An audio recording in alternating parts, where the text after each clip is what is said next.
Buenas tardes, Dios les bendiga, sean todos bienvenidos a esta conexión que tenemos del estudio bíblico en el Centro Bíblico Jesucristo, Amor y Verdad. Hoy vamos a seguir estudiando el libro de Juan en el capítulo número 6 a partir del verso 37 y vamos a concentrarnos hasta el verso 40. Vamos a orar. Antes de comenzar, Señor Dios Todopoderoso y Eterno, te damos la bienvenida en esta tarde, Señor, a nuestros corazones, a nuestro momento, Señor, de leer la palabra, de lo que tú quieres revelarnos. Te pedimos, Espíritu Santo de Dios, que seas tú hablando a nuestras vidas, abonando nuestro corazón, Señor, con palabra que transforme y que genere frutos de arrepentimiento, de concientización, de cambio, que no volvamos a ser los mismos después de que siempre entendamos tu palabra, Señor, sino que podamos salir gozosos para ejecutar tu palabra en nuestra vida, compartirla con otros y dar testimonio de lo grande y de lo poderoso que eres tú trabajando en nuestra vida, Señor. Gracias, en el nombre poderoso de Cristo Jesús. Amén. Bueno, antes de leer, yo quiero que hoy vamos a tener un tema en el que nos muestra algo muy poderoso. Muchas veces cuando nosotros nos descalificamos. Pero antes de leer lo que dice este pasaje bíblico maravilloso, quiero que nos hagamos algunas preguntas para adentro, muy honestas. Esas preguntas no para que las respondas con otra persona. Bueno, si las quieres responder después con alguien, chévere, pero es para ti. Es para cada uno de nosotros, que nosotros nos preguntemos si alguna vez quizás hemos buscado a Dios, pero más por lo que nosotros podemos necesitar de Él, en vez de buscarlo por lo que entendemos que es Dios, aunque tengamos el concepto de que es Dios. Porque tal vez a veces nos encontramos orando por una necesidad, orando para que, bueno, tengo un problema económico, estoy buscando un empleo y quiero salir fructuoso con ese empleo, o que Dios sane a alguien que yo quiero, que yo aprecio en mi corazón, o quizás que me resuelva algún problema que me está quitando la paz. Y ahí, en esas oportunidades, recorrimos a Dios. Pero si estás buscando a Dios así solamente por lo que Dios te puede, girando alrededor de lo que Dios te puede dar, de lo que Él puede hacer por ti, entonces, al mismo tiempo, aunque no te des cuenta, dentro de tu corazón, seguramente hay algo que tú sientes que hay un vacío. Porque eso pasa. Cuando estamos buscando, nos encontramos en una situación, tenemos poco dinero, tenemos un problema que no podemos resolver. Y nosotros nos damos cuenta que, oye, definitivamente necesito de alguien superior que me resuelva este problema. Y cuando es cosas que no nos las puede resolver nadie que nosotros conocemos, como son cosas de salud, o como son que ni siquiera se pueda resolver, como son algún tipo de documentos en los que ninguna circunstancia, por mucho que se haga, va a poder resolverse si no es con algo sobrenatural. Nosotros invocamos a Dios. Nosotros invocamos la presencia de Dios. Pero para que nos ayude en ese momento, en esa circunstancia. Sin embargo, adentro sigue habiendo ese vacío. Ese de que, bueno, me ayudó en este momento, pero sigue habiendo vacíos. Y ese vacío, esa vida que está rota, esa voz dentro de la mente que dice, en un momento dice, oye, Dios me ayudó, Dios me resolvió esto. Y a veces vemos testimonios de personas que dicen, Dios me resolvió esto y me dejó vivo, y para algo me dejó vivo el Señor. Para algo el Señor me dio una oportunidad nueva de vida, o fue bueno conmigo, pero no lo queremos seguir buscando a pesar de haber tenido el favor de Él. Y muchas veces lo que pasa con eso es que no queremos tener una relación a pesar de ver el beneficio que Dios nos da, porque tal vez hay una historia en nuestro pasado que nos avergüenza. Hay decisiones que tomamos en el pasado que preferimos borrar de nuestro presente u omitir. Así como a veces nos conseguimos con otras personas y decimos con otras personas y sabemos que hicimos algo que no está y no queremos como corregir, como confrontar, como conversar sobre esa situación que pasa. Y la evitamos y pasamos por un lado, y si no me la conversa, no me la toca, no me la saca en cara, sigo y me hago como que si no hubiese pasado. En este caso, hay momentos quizás que hemos tenido en los que sabemos que Dios, hemos escuchado que Dios todo lo sabe, que Dios todo lo ve, que Dios es omnipresente. Y decimos, no, bueno, esos momentos a mí me avergüenzan y Dios todo lo sabe. Yo prefiero no conseguirme con Dios para no conversar sobre esos momentos, para no hablar sobre esas situaciones, para no decir que en algún momento mentí o que en algún momento traicioné a alguien, o que dañé a una persona, o que quizás abandoné responsabilidades que tenía que tener, o quizás ya rompí promesas que le hice a él mismo o a otras personas, y rompí promesas y quiero olvidar eso, o que entré en adicciones, en pornografía, cometiste adulterio, participaste en decisiones que hoy realmente en el corazón te pesan. Y uno dice, no. Tal vez alguien alguna vez digo algo así y tú dices, uy, no, pero Dios no me va a aceptar. Porque yo he tenido oportunidades en que la gente le dice, no, pero tienes que ir a darte golpe de pecho. Y eso que vas a la iglesia y cometiste y dijiste esto o comentaste esto. Y realmente aquí la gente comenta sin saber. Así no entran al cielo. Esos no pueden ir al cielo. Si tú haces eso, no puedes ir al cielo. Y ese tipo de comunicación, si tú no lees la Biblia y lo escuchas de un tercero solamente, te puedes quedar ahí autodescalificado de que no tienes oportunidad con Dios por lo que ya has hecho. Y la Biblia explica mucho más que eso, la verdadera razón de la venida de Cristo. Y eso es lo que venía pasando en este capítulo 6 de Juan, cómo Dios, en la persona de Jesucristo, revela de propia boca la razón verdadera por la cual Él se acerca a nosotros.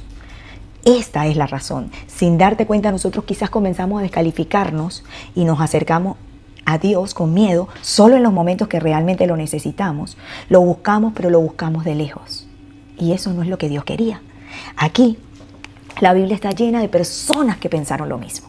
Llena de personas que pensaron. Dios nos muestra en esos ejemplos que Él realmente lo buscó igual. Buscó a esas personas, aunque las personas lo buscaron a Él solo en un momento. Vamos a leer lo que dice el capítulo 6 a partir del verso 37 del libro de Juan.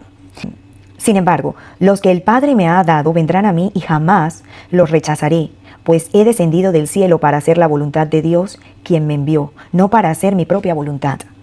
Y la voluntad de Dios es que yo no pierda ni a uno solo de todos los que Él me dio, sino que los resucite en el día final. Pues la voluntad de mi Padre es que todos los que vean a su Hijo y crean en Él tengan vida eterna, y yo los resucitaré en el día final. Amén. ¿Qué nos está diciendo la palabra aquí? Recordemos que en este capítulo 6 venía una multitud siguiendo a Jesús por señales que había hecho antes el Señor Jesús. Y ven en principio cómo Jesús se preocupa por ellos y le da alimento antes de ellos necesitarlo. Cubre la necesidad multiplicando allí 2 peces y 5 panes, que era lo que tenían en ese momento, y alimenta a más de 5,000 personas. Luego se retira porque esa multitud quería convertirlo en un rey que podía gobernarlo fácilmente y tener algunas oportunidades en las que sabiamente o con milagros les iba a resolver sus problemas. Eso es lo que estaban buscando. Y en algún momento algunos dijeron, oye, este es el profeta que estábamos esperando, porque realmente el pueblo de Israel estaba preparado para recibir y saber que en algún momento iba a venir un Mesías. Pero en este caso, Jesús no estaba interesado en que ellos estuvieran mirando la necesidad y lo que Él le cubría de la parte física que todos necesitamos, sino que Jesús quería que lo vieran por la persona que era Él. Y les llama la atención, en principio, en un segundo milagro, caminando sobre las aguas, acercándose a sus discípulos y dejándole ver que tenía un señorío sobre el mundo, sobre la naturaleza. Y después vuelve, cuando esta misma multitud lo consigue ya en Capernaum, y vuelve a preguntarle cómo llegó allí. Él le dice, en vez de responder esa respuesta, Él le dice que no se preocupen, que ellos lo están buscando por lo que Él hizo, porque le había cubierto las necesidades, pero que ellos debían era entender que lo que era importante no era el pan físico que se da aquí, sino el pan espiritual, el pan que el Padre está buscando dar. Ellos le dicen, bueno, pero entonces si eso es así, dame, entonces ¿qué vas a hacer? Porque nuestros antepasados comieron maná del cielo que Dios envió. No les había bastado la señal milagrosa que Jesús había hecho, sino que le estaban pidiendo aún más señales. Ahí podemos ver que por qué Jesús confrontaba a este pueblo. Sin embargo, Él les vuelve y les repite, les digo que no fue Moisés quien les dio ese pan, fue mi Padre que está en los cielos. Y ahora Él ofrece este pan verdadero que viene del cielo, y que ese verdadero pan que Dios desciende del cielo y da vida al mundo. Estaba hablando de Él mismo y le dice eso, yo soy el pan de vida, en el verso 35. El que viene a mí nunca volverá a tener hambre, y el que cree en mí no tendrá sed jamás. Pero ustedes no han creído en mí a pesar de que me han visto. Y continúa lo que acabamos de leer, que sin embargo Él le dice, los que el Padre me ha dado vendrán a mí y jamás los rechazaré. Aquí viene esto de lo que estamos hablando, esta conexión de la autodescalificación que a veces nosotros podemos tener.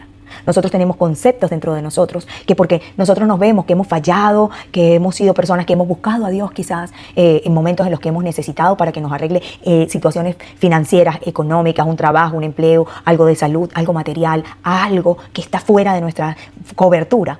y Dios nos ha suplido, pero como tenemos cosas que nos avergüenzan atrás, circunstancias en las que no nos hemos comportado de la mejor manera, hemos caído quizás en mentiras, en adicciones, hemos escuchado que hay que ser bueno para entrar al cielo, que hay que hacer cosas para... Si no eres bueno no puedes entrar al cielo. Hay incluso congregaciones que si no te vistes de una manera no puedes entrar. Hay incluso formas en las que si tienes tatuajes, que si tienes el pelo de tal manera, no puedes entrar.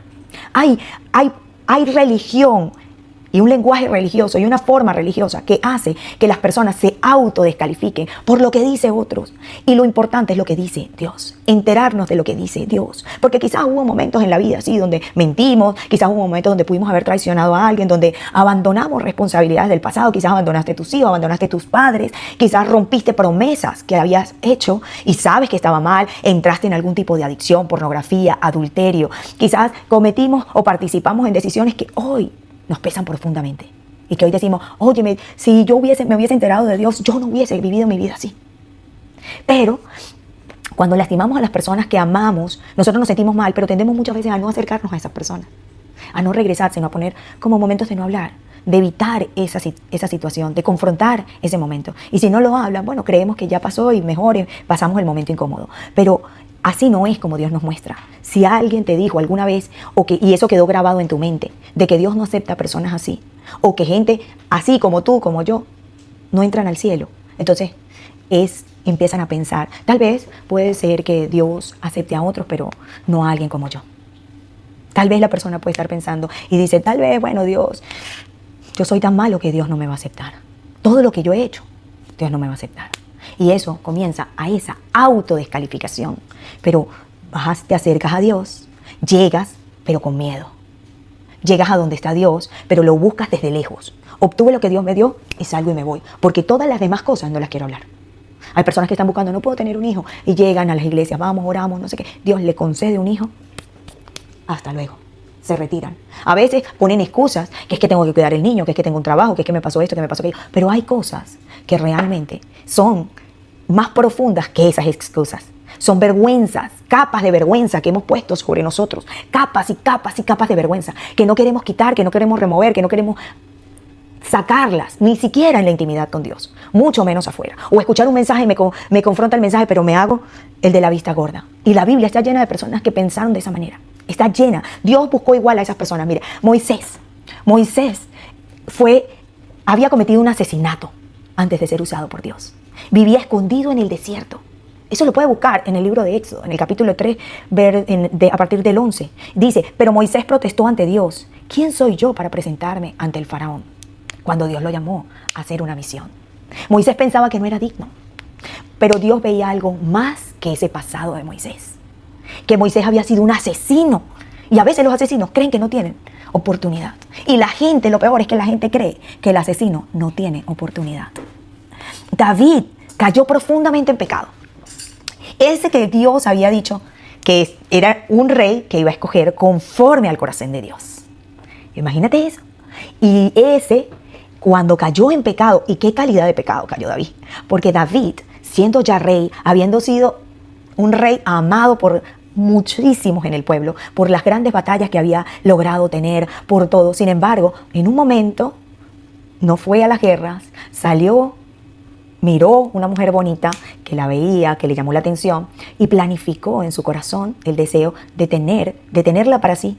La tuvo para sí, la mandó a llamar con su poder, tuvieron relaciones sexuales, quedó embarazada y después que se entera que la mujer está embarazada, planifica llamar al esposo para que crea y esté con ella y crea que ese niño es de él. Y como no se logró el objetivo, entonces planifica todo para generar que ese hombre muera. Un asesinato. Intelectual, pero un asesinato. Era el asesino intelectual de él. O sea, que cuando él cae en este pecado, sin embargo, cuando David se arrepiente, el Salmo 51:17 dice, el sacrificio que deseas es un espíritu quebrantado. No rechazarás un corazón arrepentido y humillado, oh Dios. Esto lo habla David después de darse cuenta que Dios no lo castigó, pero no lo rechazó.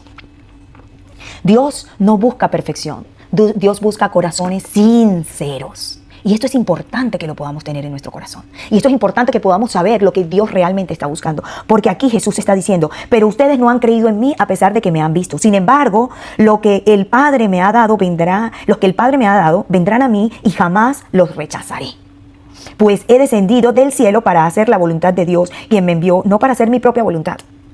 Y la voluntad de Dios es que, porque podrían pensar, como dice, que los que el Padre me ha dado vendrán a mí y jamás los rechazaré. No, pero son algunos los que el Padre da. Eso no es lo que dice Jesús. Jesús dice más adelante, y la voluntad de Dios es que yo no pierda ni a uno solo de todos los que Él me dio, sino que los resucite en el día final. Pues la voluntad de mi Padre es que todos los que vengan a su Hijo y crean en Él tengan vida eterna, y yo los resucitaré en el día final. Todos tenemos oportunidad de ir a Jesucristo. El Padre no quiere que ninguna alma se pierda, sino que todas procedan a arrepentirse, dice la palabra. Pedro negó 3 veces a Jesús. El Señor volvió y miró a Pedro y Pedro salió llorando de allí. Salió llorando amargamente porque Pedro pensó que todo ahí había terminado al haber rechazado al Maestro. Y sin embargo Jesús lo restauró. Aquí vemos, esos son ejemplos de 3 hombres, pero veamos mujeres. Hay mujeres en la Biblia que también. Está Rahab, esta mujer, una mujer que tenía un pasado que muchos podrían descartarla. Era una prostituta. Era una mujer que estaba en el frente haciendo este tipo de acciones que hoy día dirían, no, pero ¿qué? Pero Rahab le creyó a Dios. Cuando enviaron los espías, el pueblo de Israel llegó allí. Mandaron los espías para poder ver la tierra prometida. Y ella creyó en Dios, en el Dios verdadero que ellos tenían. Ella llegó y los escondió. E hicieron un pacto. Y en ese pacto ellos no dañaron la familia de Rahab. Ellos llegaron y acordaron entonces que la iban que metiera toda su familia en su casa y que cuando se armara la guerra, esa casa no la tocaría. Y se cumplió el pacto.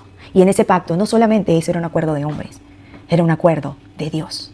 Porque Rahab, así donde la vemos, no solamente, como dice el libro de Josué, el Señor su Dios es el Dios supremo de los cielos y de la tierra, dice ella, cuando lo califica diciéndole a los hombres. Pero esa confesión hizo que Dios no la rechazara y que esa mujer fuera incluida en el linaje de Cristo. En el Salmo 1:5 dice, Salmón fue el padre de Booz, cuya madre fue Rahab. Y ese es familia del linaje de Cristo. Por eso los capítulos de la Biblia donde usted vea la genealogía de lo que esté hablando de la genealogía, no se aburra. Ve y busque qué corresponde cada uno de ellos. Y se dará cuenta que tiene un sentido profundo. No solamente fue Rahab, esta Ruth era una mujer extranjera, era viuda. Parecía una historia que no iba a tener futuro, porque una pareja con 2 hijos israelíes se mudan por la hambruna que había allí, salen de ese país, de Belén, y se mudan a Moab. Allí se casan sus hijos con 2 moabitas. Esas 2 moabitas, después, pasado el tiempo, el esposo de Noemí muere, también mueren sus 2 hijos, quedan las 3 mujeres desamparadas, amargadas. Y Noemí decide regresarse a su tierra. Sus 2 nueras se quieren venir con ella, sin embargo ella les aconseja que no. Aconsejándole esto, solo una permanece insistentemente en ir con ella, la otra se queda con su familia. Se regresan y al regresarse y al cumplir las normas de lo que era el cambio de buscar entre ellas trabajo, Dios ha redimido a esta mujer, a Ruth. Y esa mujer extranjera que parecía una historia que no tenía futuro, se casa entonces con uno de su familia, de la familia de Noemí, de la familia de su esposo, como cumplían las reglas que podía redimirla. Y esa mujer también recibió la bendición de Dios. También la incluyeron en la historia de la genealogía del Mesías. O sea que no importa que esto sea solo para Israel, no es solo para el pueblo de Israel. Cualquiera de nosotros que aplique la fe en el Señor Jesucristo, como Él lo dice aquí, que es voluntad de Dios, de mi Padre, que todos los que vean a su Hijo y crean en Él tengan vida eterna. Esto es la promesa de Dios. Dios no está esperando que nosotros arreglemos la situación de nuestra forma de ser para Él buscarnos. No, Jesús no dijo eso. Jesús cambió completamente esa forma de pensar. Y Jesús nos dio a entender aquí, en Juan 38, perfectamente, porque yo he descendido del cielo para hacer la voluntad de Dios, quien me envió. Eso es lo que nos dice Jesús. Jesús no vino al mundo por casualidad, ni Jesús vino al mundo porque estaba aburrido en el cielo. No, Jesús vino con una misión específica. No vino ni siquiera a humillarnos. Y eso es importante, porque hoy día vemos a las personas y sufrimos nosotros mismos por la humillación, aunque otro no nos lo saque en cara. Porque como el mundo ya está casi igual, absolutamente todos podemos estar cometiendo todo. Lo que pasa es que uno lo cometemos y no lo hacemos públicos. Y otros lo cometen públicamente, sin pudor y sin vergüenza. Pero pasa lo mismo. Y Jesús no vino a humillar.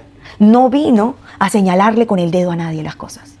No vino con eso. Y lo vemos el día en que estaba con la mujer adúltera. Los demás estaban señalándola. Y peor aún, y yo quiero que usted se transporte en ese momento a esa situación, siendo usted el que está en esa posición de esa mujer, sea cual sea, y está allí, temeroso y diciendo, ¿por qué lo hice? ¿Por qué lo hice? Y mirando que está frente a Dios, que lo descubrió, porque todos lo están señalando, y Dios lo está mirando, y usted no puede decir que no lo hizo.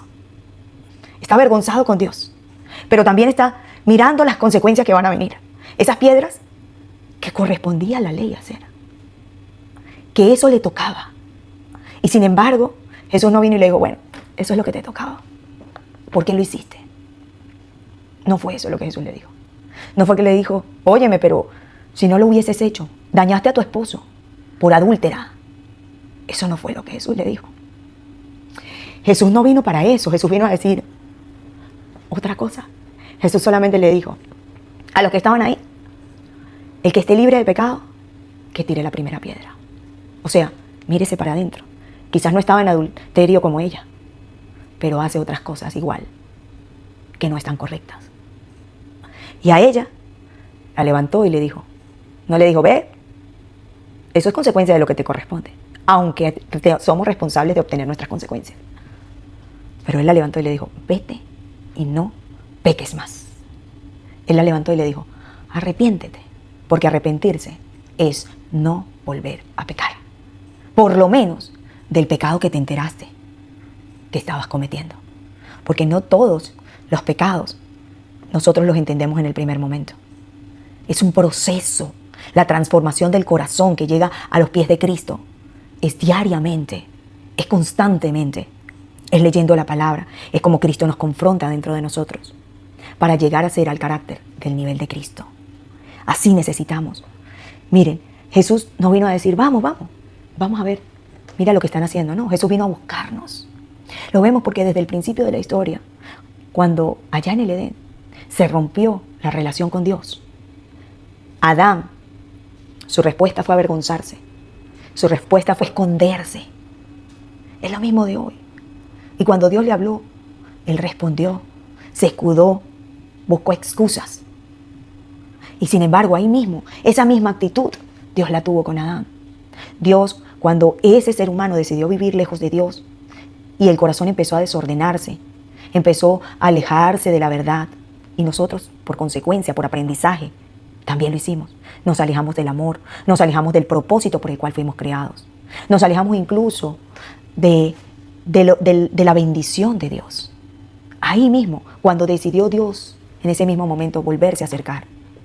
No solamente para decirle a Adán, ¿qué has hecho? Y que se diera cuenta, sino que después, cuando lo saca del Edén, Dios no se decide quedar allí. Dios sale a buscarnos.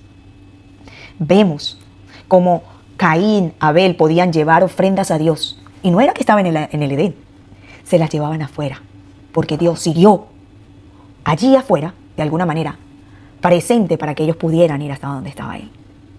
Es Dios el que se acerca. No es el hombre el que se acerca. Dios decidió acercarse. Dios decidió no abandonarnos. Dios decidió entrar en nuestra historia. Eso es lo que significa que Cristo vino al mundo. Que Dios decide entrar en tu historia y en la mía. El deseo profundo de Dios de no perdernos. Eso es lo que Dios desea profundamente, que nosotros no nos perdamos. Esa es la voluntad de Dios. Eso es lo que dice el 6:39. Y esta es la voluntad de Dios, que yo no pierda ni a uno solo de todos los que Él me ha dado. Dios no estaba buscando excusas para rechazar a nadie. Dios estaba buscando maneras de rescatarnos. Eso es lo que Dios. El amor de Dios es muchísimo más fuerte de lo que nosotros nos imaginamos. A veces muchas personas piensan que el poder más grande de Dios, o que el más grande de Dios es su fuerza. Porque Dios puede caminar sobre las aguas, porque Dios puede hacer todo, puede destruir todo de un minuto, puede lanzar fuego desde el cielo, puede hacer cosas grandes y poderosas. Pero la Biblia revela algo aún mayor y mucho más grande, que el poder más grande de Dios es el amor. Es el amor. Lo movió desde el cielo, desde su trono, desde su majestad, para acá. Un amor fuerte que le llevó a buscarnos a través de Jesucristo. Y habló con pecadores, y no habló con pecadores para probar el pecado. No andó con ellos para mostrar eso, no, sino para rescatar al pecador. Eso es importante, porque el amor de Dios no es una excusa para nosotros entonces continuar pecando. Saber que Dios nos ama tanto, para nosotros tomar eso como un permiso para seguir pecando. No, no podemos decir, ay no, yo sé que Dios me ama mucho y como Dios está en el tiempo de gracia, Dios me puede perdonar más tardecito. Déjame hacer todo lo que yo quiero ahora y cuando yo me arrepienta, Dios me va a dejar entrar en su reino. No, porque Dios también es verdad. Dios también es justicia. Dios también es santo. Su amor no es un permiso para que nosotros empecemos a destruir o continuemos destruyendo nuestras vidas. Más bien es una invitación para levantarnos, para volver a Él, para comenzar de nuevo. Eso es el amor tan grande de Dios. Es una gran oportunidad. Es la gran oportunidad que dice aquí, Juan 6:40, la voluntad de mi Padre es que todo el que vea a su Hijo y crea en Él tenga vida eterna. Esa es la gran oportunidad. La puerta la tenemos abierta. No es para los perfectos.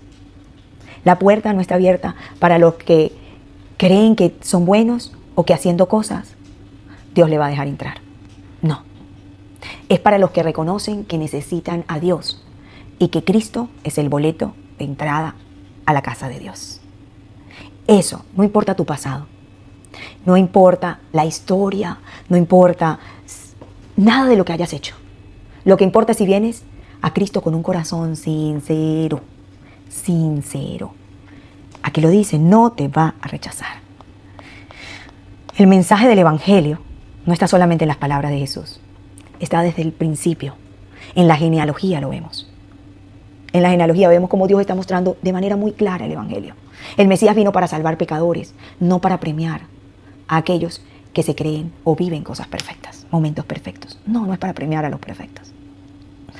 La genealogía de Jesús ya anuncia ese Evangelio. Dios trabaja en medio de historias imperfectas, historias, asesinos como Moisés, prostitutas como Rahab, mujeres viudas y extranjeras como Ruth, mujeres adúlteras como Elizabeth, hombres de Dios que aún caen como David. Historias grandiosas. Asesinos y persecutores de la iglesia como Pablo. Ahí trabaja Jesús. Hombres que roban como lo hacía Zaqueo, como lo hacía Mateo, cobrador de impuestos, usurpadores. Así mismo, en eso se ve desde antes en el Antiguo Testamento cómo Jesús venía a trabajar, cómo es el carácter de Dios. El carácter de Dios es buscar al que está perdido, al que hace las cosas torpemente, pecador, para transformarlo de tal manera que no lo vuelva a hacer, por el entendimiento del gran amor de Dios. Así que Dios incluye a esos que otros marginan, a esos que otros le dicen que no pueden, o que la propia mente te dice que no puedes, que no calificas, que eres demasiado malo para que Dios te dé una oportunidad. Ahí Dios redime a ese que parecía perdido. Y Jesús dice, no he venido a llamar a los que se creen justos, en Mateo 9:13, sino a los que saben que son pecadores. No he venido a llamar a los que son o se creen justos, sino a los que saben que son pecadores. Me encanta y me trae al recuerdo, a la memoria, esa mujer que lava los pies de Cristo con un perfume de alabastro. Cuando todos los demás, viéndola ahí, la miran y dicen, si él supiera todo lo que ella ha hecho. Y esa mujer con esas lágrimas y el perfume lavándole los pies a Cristo. Y él dice, porque el que más se le ha perdonado es el que más ama. ¿Quién crees tú?, le pregunta al que estaba pensando eso. ¿Quién crees tú? Y es así. Cuando usted ve un corazón verdaderamente fervoroso por Dios, gritando por las calles, gritando en las congregaciones, gritando el amor tan poderoso de Dios, es porque ha sentido la presencia de Dios grandemente y no la puede callar. Tengo una hermana en la fe. Yo vi obrar a Dios en su vida. Su corazón no estaba funcionando de la manera correcta y llegó hasta tener a un 15% su corazón y estaba esperando por un corazón, un donante. Por años esperó por el donante. Y cuando estaba en la congregación, con ese 15% que latía su corazón, lo hacía más fervorosamente y más deseosamente que el que tenía el corazón al 100%. Porque más amaba y todavía no había recibido la bendición que después el Señor se glorificó consiguiéndole ese corazón, ese donante. Y aún con más testimonio, a ella la llaman del hospital y le dicen que había un donante para ella, pero que había alguien que estaba peor que ella. Y ella le dijo, si está peor que yo, denle el corazón primero a él. Y todavía se dio ese corazón a otra persona que estaba peor. Y muy poco tiempo después apareció un segundo corazón. Pero estoy hablando que yo la conocí y creo que esperó por ese corazón más de 5 años. Así, el que más se ha dado cuenta que ha recibido perdón, como fue Pablo, es el apóstol que escribió más cartas en la Biblia. Es el apóstol que instituyó más iglesias en la Biblia. Es el hombre que recibió más golpes en la Biblia. Porque al que mucho sabe que se le ha perdonado, más ama. Así que la pregunta no es si has fallado. La pregunta es ¿qué vas a hacer ahora con tu vida? ¿Vas a seguir viviendo lejos de Dios sabiendo que Dios busca al que está fallando? Seguir cargando, ay no, con la culpa y con la vergüenza y no acercándose a Dios, sabiendo que Cristo vino por el que pecador, sabiendo que Cristo vino por ti, vino por mí, vino por nosotros, no para señalarnos, sino para redimirnos. ¿Qué vas a hacer? ¿Vas a seguir pensando que la historia tuya es demasiado complicada para que el Señor me perdone? ¿O vas a darte la oportunidad de acercarte a Dios? Ay, háblale a tu corazón con honestidad. Señor, el Señor te está esperando. Ahora, cuando hables a tu corazón con honestidad y sabes esta verdad, busca la forma y la manera en tu vida de que tú puedas hablar ahora con el Señor sin vergüenza y decirle, Señor, aquí está mi vida tal como es. Yo sé que tú me aceptas para hablar y le puedes exponer a Él con una conversación sincera que sabes todo lo que tú has hecho, pero que tú sabes que envió a Cristo para buscar, para redimirte, para perdonarte y con genuinamente pídele que te llene en la boca de lo que tú tienes que hablar con Él. No me sigas a mí, no es lo que yo te diga, no es lo que te diga, es lo que en tu conversación con el Espíritu Santo Él ponga en tu corazón para hablar. A mí no me hicieron una oración, venga paz, y que repita conmigo, porque repetir conmigo no necesariamente es genuino de tu corazón. Tienes que buscar tu momento en el que hablas con Él. Ahí es que sea genuino, una conversación en el que tú puedas decirle, aquí estoy yo, muéstrame. Lo quiero de ti, muéstrame qué quieres de mí, Señor. Y cuando eso pase, Dios no dice la palabra que no desprecia un corazón contrito y humillado. Pero como estos corazones de estas miles de personas que estaban buscándolo no estaban contritos y humillados, sino que estaban buscando panes y peces, entonces Jesús necesitaba llevarlos a que entendieran lo que realmente necesitaban, para que entendieran lo que realmente Dios le mandó a hacer aquí.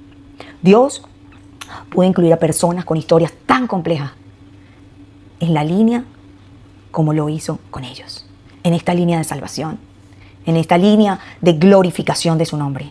Entonces, nadie está fuera del alcance de la gracia de Dios, porque Él incluyó en el linaje de Cristo a todas estas personas con historias difíciles. Y dejó una promesa clara, Juan 6:37, los que el Padre me ha dado vendrán a mí y jamás los rechazaré.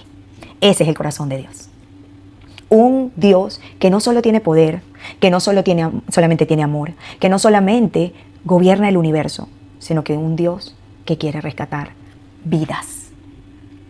Porque el tiempo que vivimos aquí es corto. El tiempo que vive nuestra alma es eterno. ¿Dónde vamos a pasar la eternidad?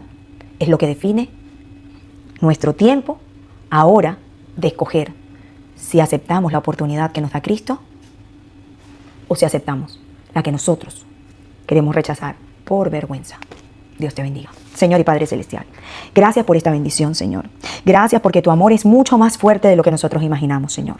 Gracias, Padre amado, porque quizás alguna vez te he buscado, Señor, porque he necesitado que cubras cosas que veo terrenalmente necesarias para nuestras vidas. Pero, Señor, hoy, mi Dios amado, que esta semilla germine en el corazón de cada persona, Dios, y que pueda entender que no hay pecado tan grande que tú ya no lo conozcas y que tú ya no estés dispuesto a perdonar. Dios amado, gracias por habernos dejado la Biblia. Gracias porque en tu genealogía para Cristo mostraste haber incluido grandes pecadores, adúlteros, prostitutas, asesinos, mentirosos, manipuladores, todo lo que hicieron todas estas personas, no estamos exentos en nuestra vida. Y nosotros, Señor, podemos estar también en tu plan de redención, solo por tu gran amor, Padre. Te pido, Padre amado, en el nombre de Cristo Jesús, que cada persona que esté aquí, tú la dirijas en la oración que ellos, Señor, deseen hacer contigo, presentando su corazón contrito y humillado, entendiendo que tú los estás esperando, con brazos abiertos, no para señalar, sino para redimir, para perdonar, por el genuino deseo de entregar, Señor, tu corazón a ti, para que tú los gobiernes, para que tú los transformes y para que los saques del lugar en el que han vivido de vergüenza hasta ahora. Gracias, Dios amado, en el nombre de Jesús, amén. Si este mensaje ha sido de bendición para ti, yo te invito, no te quedes solamente con eso. Hay muchas otras personas que también tienen capas de vergüenza en su vida y que no saben, no han escuchado la verdad del Evangelio, de que Dios vino a buscarlos y de que tienen oportunidad, como la tuve yo, como la tienen muchos, como la tienes tú. Compártelo con otro. Dale like, no porque sea necesario para nosotros o para Dios, pero si tú tienes con ese like, das un testimonio de que este mensaje le pueda llegar a otro que también lo necesita. No te cohibas por eso.